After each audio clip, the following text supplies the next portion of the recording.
وسيق الذين اتقوا ربهم إلى الجنة زمرا حتى إذا جاءوها وفتحت أبوابها وقال لهم خزنتها سلام عليكم طبتم فادخلوها خالدين وقالوا الحمد لله الذي صدقنا وعده وأورثنا الأرض نتبوأ من الجنة حيث نشاء فنعم أجر العاملين وترى الملائكة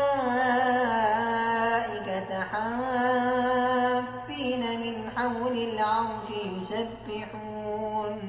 يسبحون بحمد ربهم وقضي بينهم بالحق وقيل الحمد لله رب العالمين.